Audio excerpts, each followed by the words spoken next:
Good afternoon. Longhaultanker coming at you. I'm sitting at the Flying J truck stop in Smithton, Pennsylvania. It is about 4:15 in the afternoon and I have completed my day. I drove about 455 miles and it was about a 7-hour drive today. I left at about Elizabethtown, Kentucky. I left about 8 o'clock this morning, and here we are. Now, first of all, let me say thank you to everybody at the Shaving Cadre that has given me a warm welcome at the forum. I've enjoyed it. The two other forums I've been a part of, and one in particular, I've never gotten such a warm and friendly welcome, and I appreciate that. And so some questions were asked about how I handle the straight razor shaving on the road. Some other questions were asked about life as a truck driver on the road. And so I thought I would combine a couple of those things.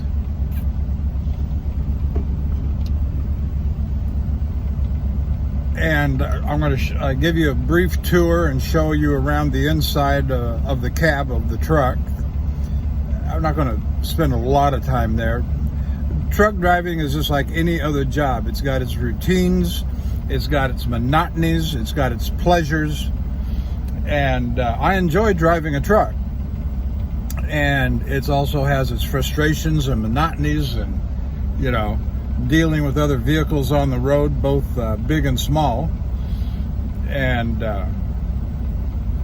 the main objective of driving a truck is not to get killed, not to die. That's the, you hate to put it in such stark terms, but that's it. Drive a truck,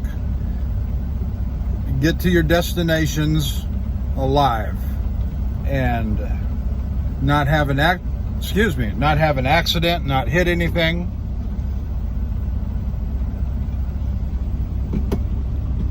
Don't damage the vehicle. Companies tend to frown on that. Okay. So, let me hold this by the hand. And I haven't moved anything. This is the way I would ordinarily drive the truck. And so,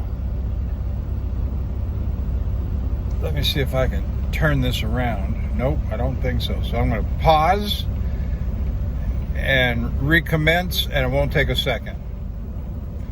So I have restarted the video away from me. I'm sitting in the driver's seat. And this is my view right in front of me. Tachometer, speedometer, digital display, some other gauges. Got this is my water temperature, oil temperature, my DEF fuel, and then over diesel exhaust fluid for those that may not know. This is my diesel level right here, and these are my two air chambers. The P is for primary. I don't know if you can see that. Primary air chamber and secondary air chamber, and those need to be between those two marks there, about 85 to 120 psi. Let's come around over here. Well, there's my Rand McNally GPS. Made for trucks, and so it's got all the truck routing in there. It takes into consideration bridge weights and overpass heights and hazmat routing, and so I can plug in an address and set certain parameters, and I can get anywhere in North America with that. Come on down. This is an automatic truck, so here's my transmission, shifter, reverse, neutral, and drive. There's some manual buttons over here if I want to do go manual, and then manually change the gears if I want to. I've never used that, rarely use that. Uh-oh. Like that. I've got my Sirius XM radio here, which I don't use as much anymore since I downloaded the Sirius XM app on my iPad and iPhone, and I have unlimited data, and I'll make more mention of that in a little bit. Here's some configurations for the tractor, which I don't use very often. Snow and mud, all-wheel drive. Now, this one that raises and lowers the airbags. You know, this is a panic button over here if I ever have a problem, or end up in an incident, an accident, where my vehicle and another vehicle have collided, and it's certainly the other person's fault. I hit that, and that'll save any recording and not write over. Which, here's that's Big Brother looking at you, and here's the other Big Brother. You got to push the right buttons at the right times to satisfy the right people. So anyway, hours of service is Department of Transportation regulations. Hours of service, that's a big deal. I'm just going to scan now.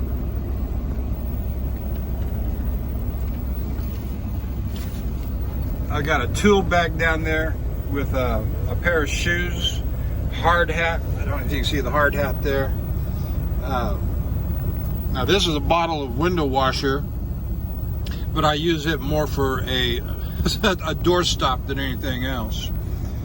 I've got a bag down here. Well,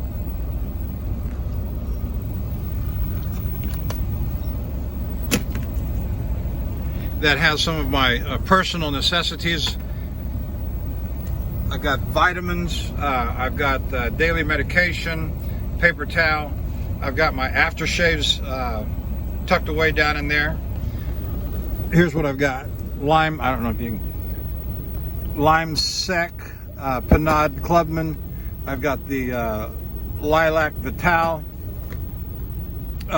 Virgin Island Bay Rum. I've got Osage Rub, Whiskey Woods, Panade Clubman, some Old Spice, and Blue Ice Aqua Velva. I think that's it on that. Got a tube of toothpaste there. I've got my daily toothbrush right there. And so as I'm sitting here in the driver's seat, I can reach all this stuff. Once you get, what's the most important thing in a truck?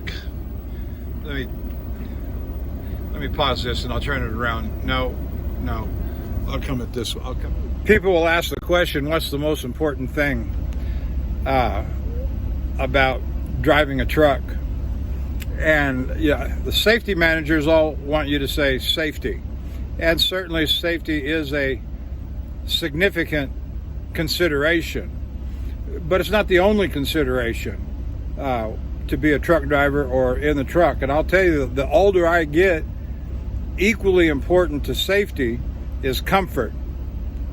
And as we continue on in through the sleeper part, you'll see what I mean. So I'm going to turn the lens around again, so stand by.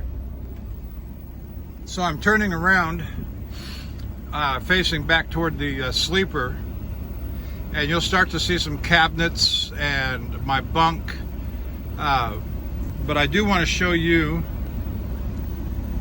see if I can back up a little bit, my refrigerator.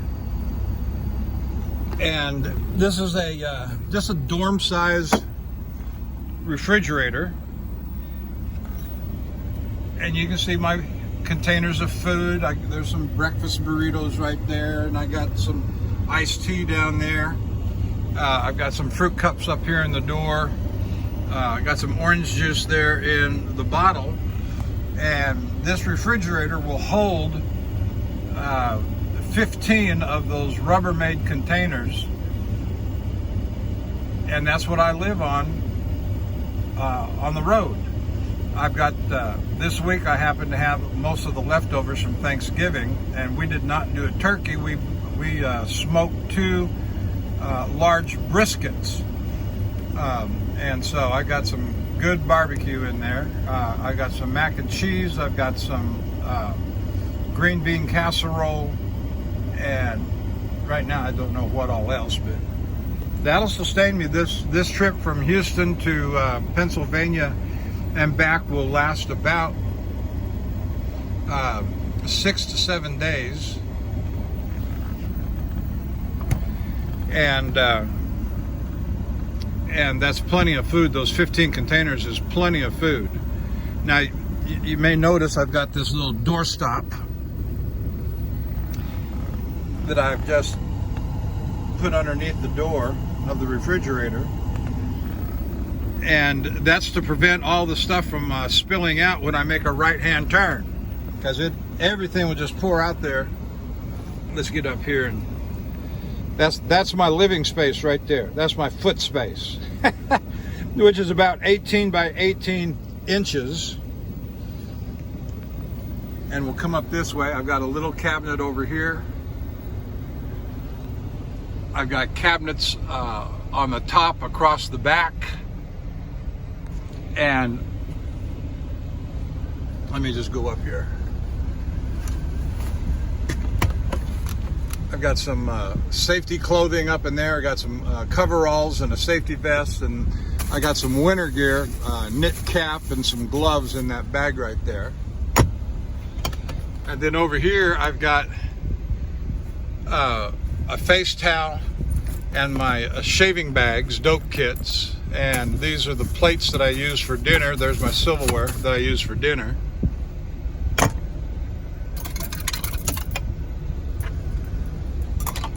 Minimal space, so you got to use everything efficiently. These are just kind of odds and ends up here. I've got a spare blanket. I got some paper towels. Those are some extra plastic bags. These are my my head clippers.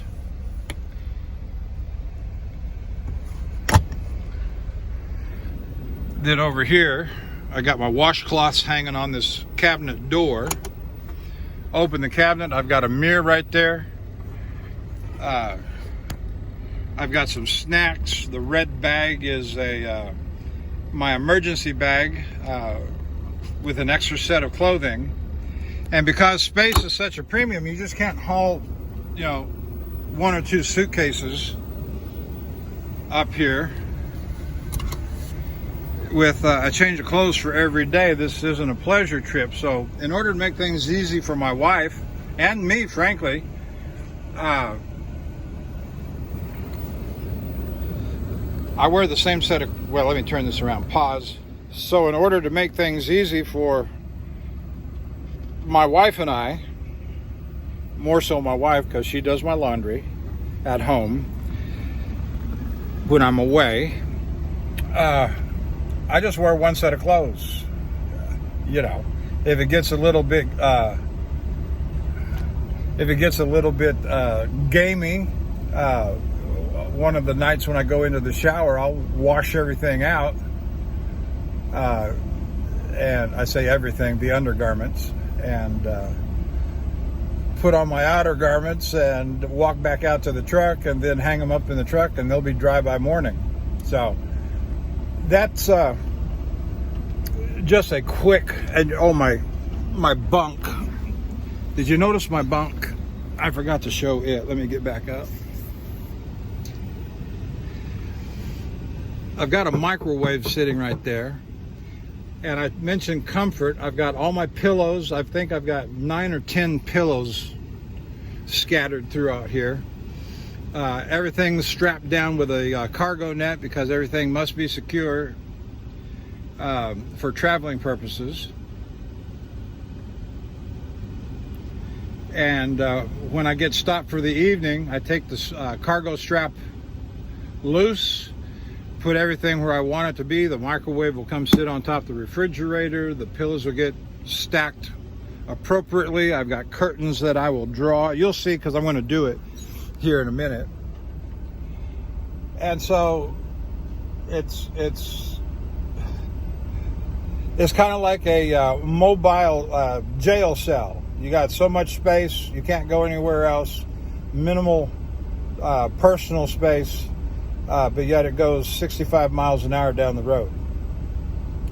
Now, as we transition from the truck, if there's any more questions about life on the road, I'll say this: I don't eat in the truck stops.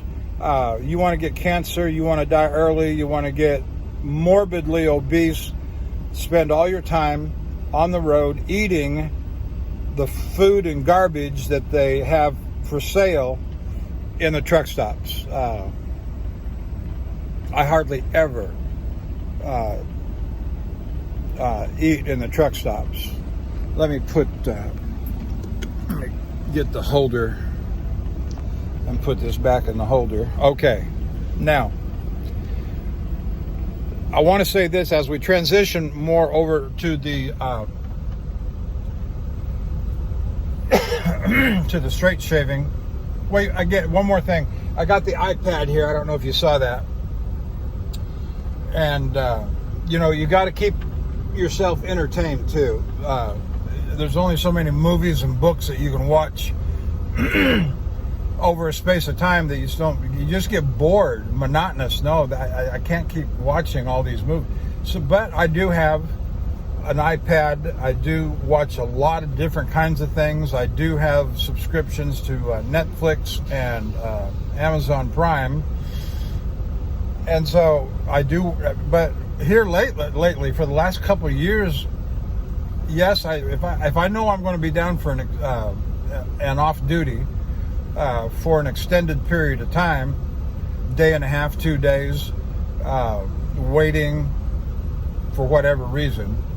But more and more, I'm looking at stuff on YouTube. I'm watching shaving videos, honing videos, and I've done a lot of that for the last 5 years, 6 years since I've taken up straight razor shaving. Just the other night, I rewatched the 4-part series, Dr. Matt on the cuticle. I rewatched Lynn Abrams' video on the one stone honing with the cuticle, because I had that Wade and Butcher, and I had determined in my mind that I was going to use that one stone method on that Wade and Butcher, and so I went back and rewatched all those videos before even starting. Anyway, so but now let's transition to the straight razor part. For me personally,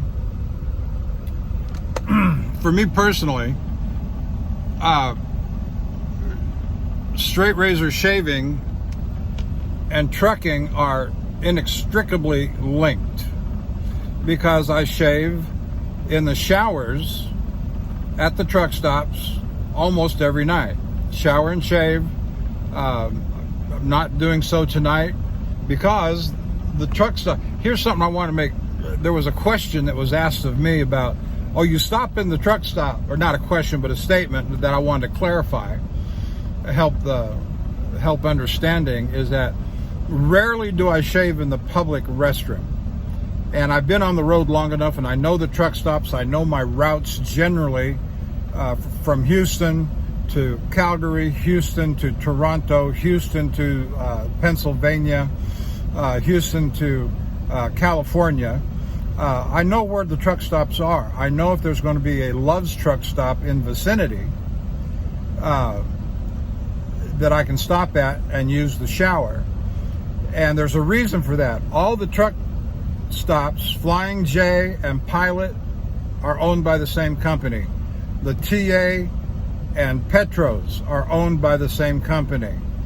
And then there's the Loves. Our company prefers us to use to buy our diesel, and they give us a company credit card, a Comdata, I think it is, card, And so they want us to get all of our diesel and products that we need for the truck from Love's Truck Stop, Travel Center. Okay, fine.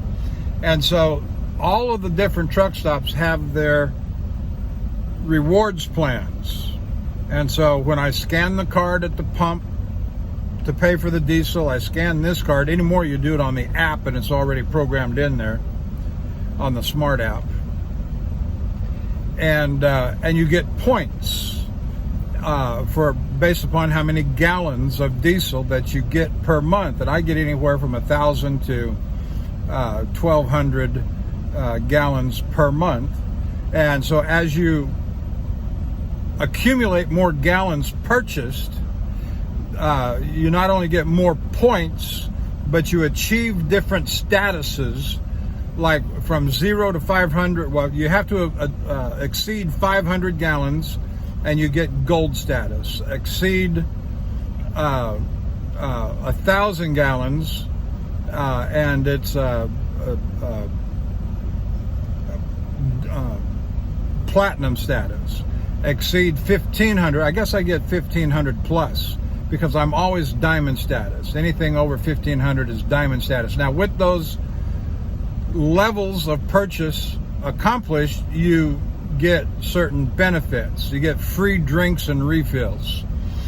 You get free, if you go over 1,000 gallons or more per month, you get free showers.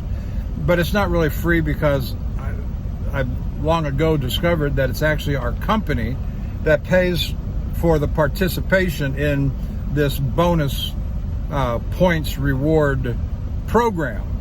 And so that's something that the company does for us through Love's that helps us with, it's a small thing. You know, I say small thing, a shower every night, that's $15 a night to actually pay with real money a shower. But most of the drivers on the road will help each other out. Say, hey, you got an extra shower on your card? Yeah, I'm diamond status, I'll get you a shower. And so that happens some. And I've bought showers for other guys that have wanted or needed a shower. So that's why I stop at Love's. That's why I'm not going into the Flying J tonight to take a shower and shave. I've got 24 hours growth. I do feel my whiskers. I could probably shave tonight, but I'm going to postpone it till tomorrow night when I've got 48 hours, and I'll have a more satisfying shave. But that said, I don't know if you noticed down here on the floor, tilted up a little bit. Can you see right here? That's my shave bag. That's my shave bag right there. And I always keep it sitting in this plastic storage box for safety and security, and along with my iPad and a snack and some other things. But we're going to come back in a little bit and talk about what I carry with me, and see if I can answer some of those questions that were brought up on the forum, the Shaving Cadre, since I posted my intro video. Okay, so I'm going to pause. I'm going to pause here for a minute. I'm going to get things set up for my nighttime bunk. I'm going to draw the curtains, and we'll talk about the gear that I've got in my travel bag for straight razor shaving. All right, see you in a minute. Well, here's my shave bag that I've got. It's nothing extraordinary. It's a small to medium size fishing tackle bag that I picked up from Academy when I first started on this about 6 years ago. It has worn well. It is durable. It has been through a lot. But I hope I can hold this camera well enough. Doing things one-handed is always kind of difficult, but we'll see what we can do. Well, let's open it. And when I open the lid on this thing, it's just, you'll find things in the exact order as I normally carry them. And so, opening the bag, the first thing you'll see is just it's a car wash towel. Nothing. It's super absorbent. And so when I'm in the shower or when I'm shaving, I use this to dry my hands after I've plunged them into the water, and I'm rinsing out other rags, my washcloths that I use to wipe down the blade or to wipe down my face. I never run my blades under the water. They never touch anything but my face. And then the washcloth that will wipe the lather away. And then I set the razor down on a towel, another towel. I have I got 4 towels that I use to accompany my shaving. The hand towel, which I got up here in this cabinet, that hand towel sits to the left of the sink, and when the razor is not in my hand, it's laying on that green towel. I've got 2 washcloths. This one is for wiping my face and wiping the lather off of the razor. And this one, interestingly enough, the sinks don't have stoppers in them. And so the water just runs out if you didn't have anything to stop the water. So I fold this up. Sometimes I fold it like that and get it good and wet, of course, and put it over the drain in the sink, and that usually is enough resistance that I can run a basin full of hot water. So those are the towels, and I'll set them out of the way. And then the next thing you'll see are the brushes. Now, somebody asked me if I carried multiple brushes, and I've mentioned in previous shaving videos that I usually carry 2. I have a dozen Badger brushes, and so I carry them by the 2, and that way I cycle through them every 6 weeks usually, is the way that run. What I have with me, and if you watched any of the most recent previous videos, you've seen these both in action. This is the Shave Mac Americana and the Sterling Soap Company. I hesitate calling it a silver tip, but it's certainly a very good, and it feels just as soft as any of my other silver tips. But it's a $50 razor, and it's an excellent razor or brush. All right, let's set those aside over here. And then I've got little rags and towels. I use the yellow one, or the orange one, I use to wipe. When I open everything up, my razors are always going to have oil on them, and I often use this rag to wipe the oil off. The blue one, I don't have really any usage. Now, here's my, I carry with me, I have 8. I have 3 leather roll-ups. I have 2 additional leather roll-ups, and then I have 3 denim roll-ups that my wife made for me based upon the pattern provided by these leather roll-ups. Now, I have this in the buckskin brown, I have this in a dark brown, and I have this in a black.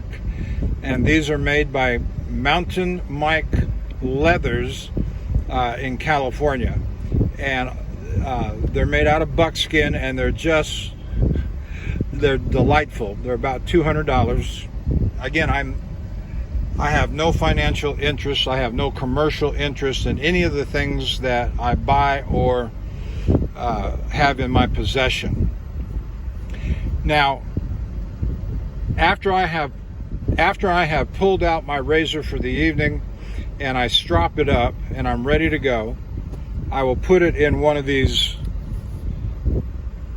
Thierry Isard's leather cases, and that's what I use to, and then I put this in my shave kit and carry it in with me. So I carry those with me. And on this particular trip, because I wanted to make that video the other night with the Weight and Butcher, I pulled off another one from my shelf. I've got 5 or 6 of these leather sheaths, and so that's that Weight and Butcher right there, and it's been in that. This one is a gold dollar. Let me pull this out.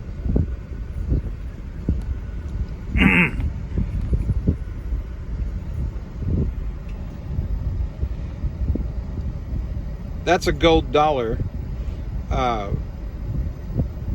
that I use. This is my primary head shaving razor.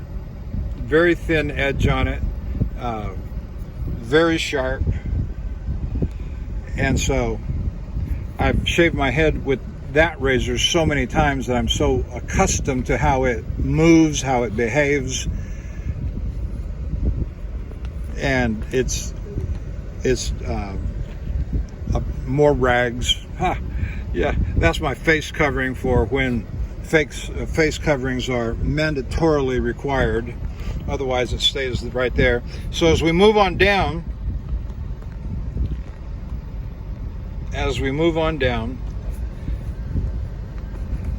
we're going to find my Ozma alum block. Then I carry with me one shaving soap. Well, you'll see another really. But this is the one that I primarily use for the week while I'm on the road. I carry a backup. Now this is, you may have heard me mention the C.O. Bigelow Premium Shave Cream. Bath and Body Works sells this, and it's a private label for Bath and Body Works made by Parasso. And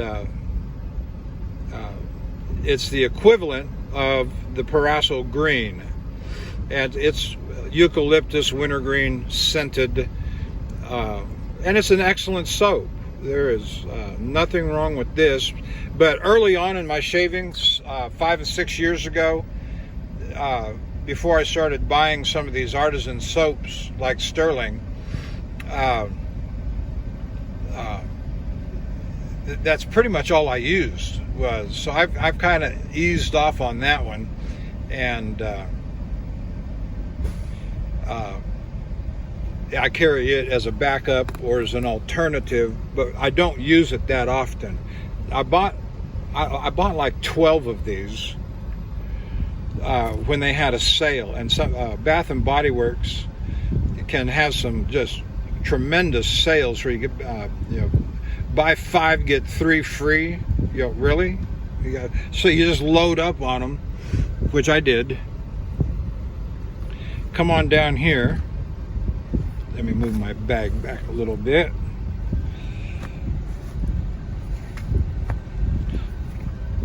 These are my travel stones. So I've got a surgical black, as they're sometimes called. Dan's Whetstone calls this a hard black. And of course this is a translucent. And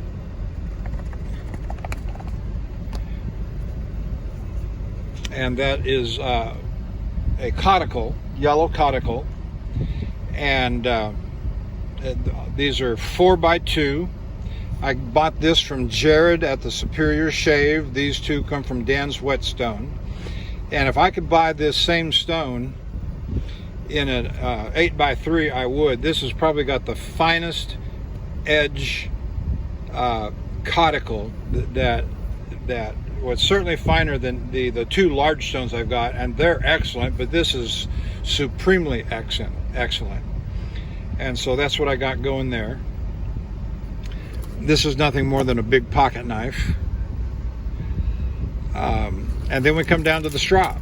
I keep it wrapped in a yellow microfiber, and I oftentimes use this, one-handed, to wipe the oil from my blades. Let me lay these out. Now, here's what I do with my strops.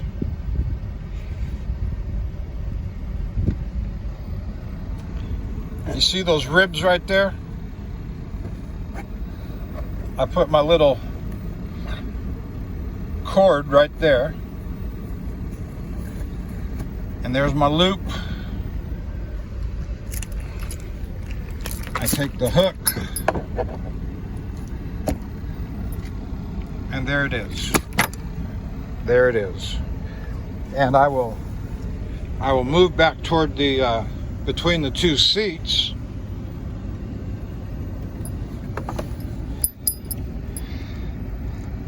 And there's my stropping area. It's kind of tight. I've never had a problem.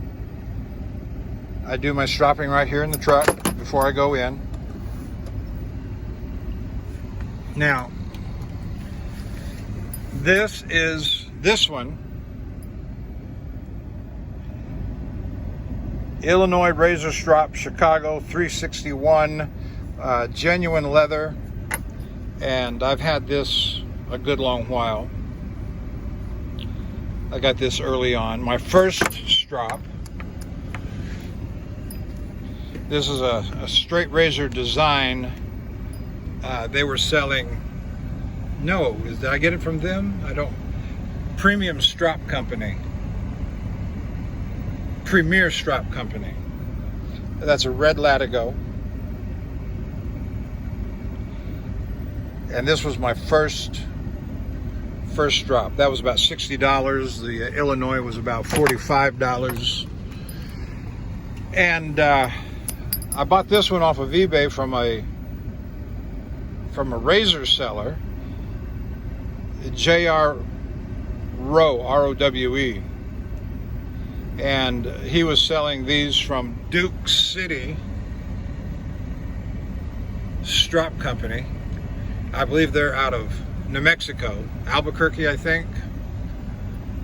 And this was, I don't know, $50, $60. But it's buffalo skin, hide, buffalo leather, and it has got it's almost like English bridle. A very fast finish on it. And so let's go into the razor pouch.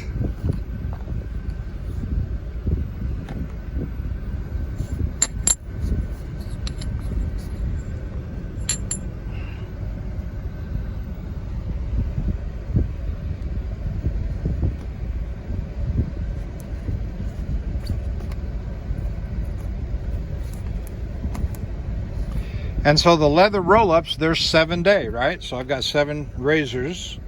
And so I've got 8. I've got 3 from Mountain Mike in the nice buckskin. I've got 2 leather roll-ups. The Thiers Assard leather roll-ups. Very nice. Nothing wrong with them. These, as I said, these are about $200. The Thiers Assard I was able to get for $75 each.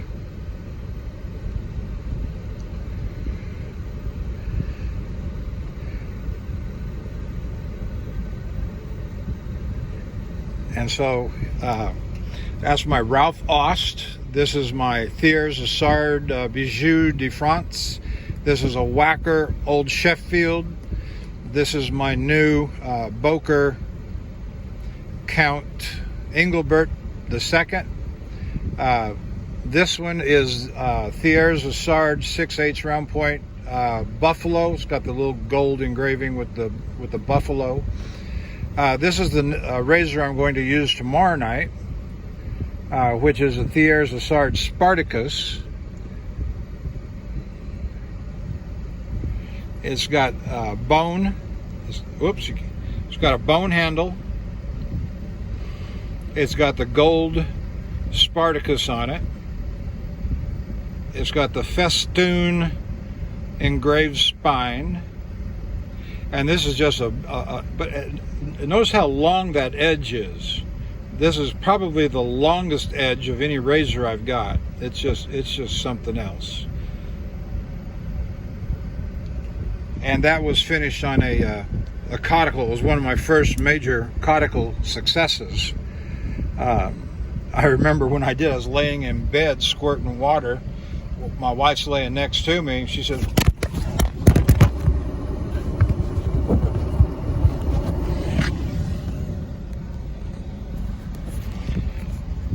oops, I dropped the phone.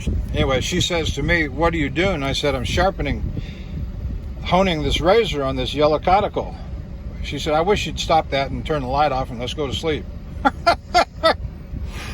This is the razor I used last night. It's the Dovo Berkshire Low. And so, yes, I carry I carry one roll-up of 7 razors with me on each trip in a leather roll-up. And of course, one of the things you have to be mindful of and considerate of in an environment like this is space, because there's just not a lot of space for baggage. There's not a lot of space for storage, and so it's got to fit. It's got to work. So as you can see, that doesn't take any space hardly at all. So I get all of this into that bag.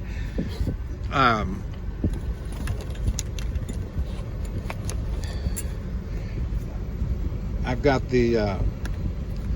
a loop, jeweler's loop there. I've got a little microscope sort of thing there that I carry with me. I never use them, as I've said in my video last night. Now when I'm done shaving, I strop before and I strop after, and I just use baby oil. I put about 2 drops on the face of the blade, and then spread it with my fingers on both sides.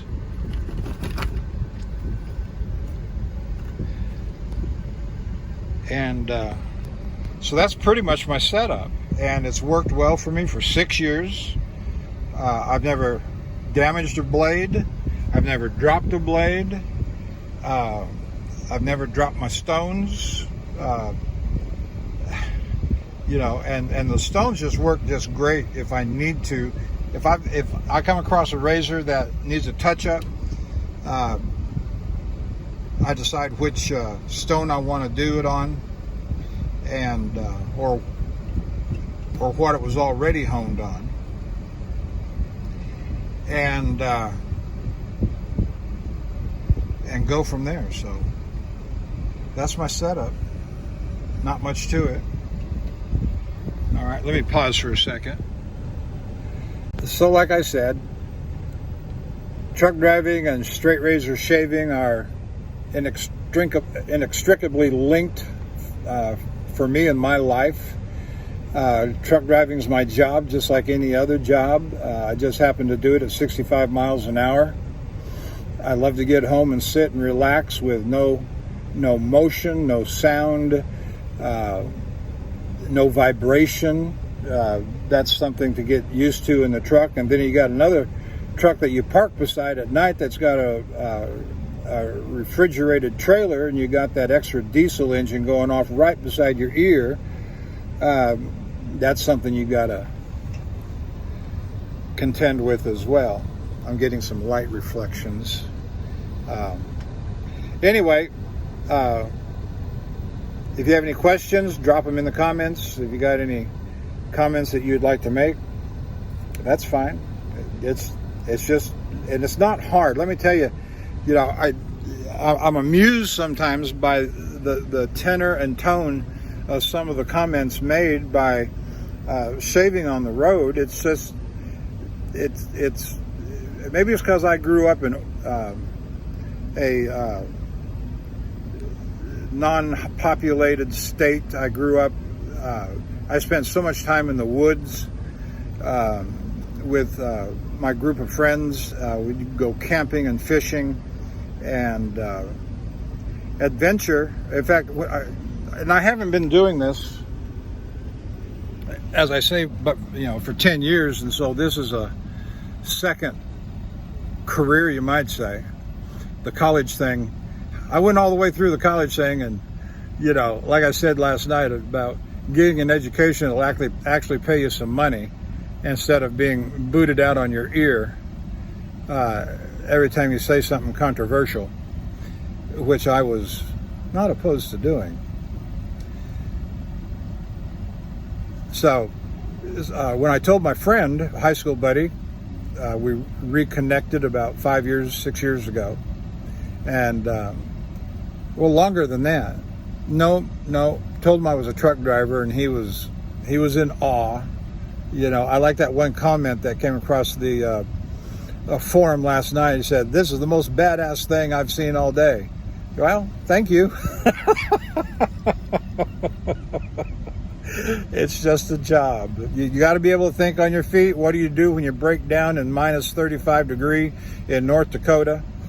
You may remember that weather snap that we had back in February, March, where the temperatures just plunged. The truck froze up. I was in it was minus 25 on that one, but I've broke down before where it was minus 35 in North Dakota. The other one was in South Dakota, coming down I-29. You gotta, how do you survive? Hyperthermia is if your engine's froze up and you're out in the middle of nowhere, what do you do to survive? And so, you carry extra blankets and some candles. Amazing, just a small a votive candle in the inside of a freezing truck is just enough heat to keep so you don't freeze to death.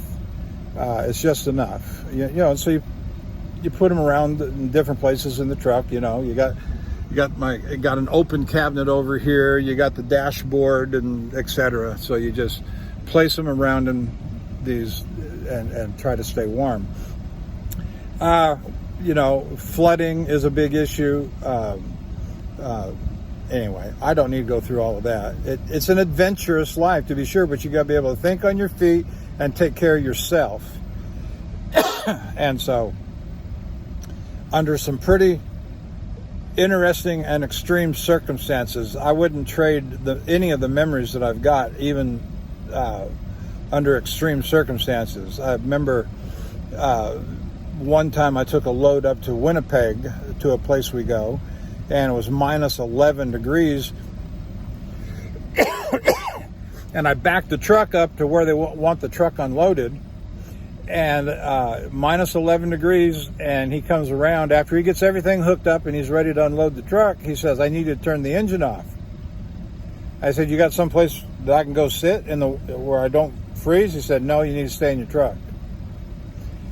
I tell you, these people have no concept of, I don't know. Really, you're going to make me sit in minus 11 to go, cruel and unusual punishment, I'm telling you. Anyway, that's just stuff. That's just part of the experience of driving a big truck. You've got to make your delivery under, unless there's extreme circumstances, you're broke down or whatever, and arrangements are made. All right, thanks for watching. If you have any, as I said, any questions or comments, drop them in the comments section, and I'll either make either reply or I will make another video. I don't mind doing this at all. All right, thanks. Talk to you later.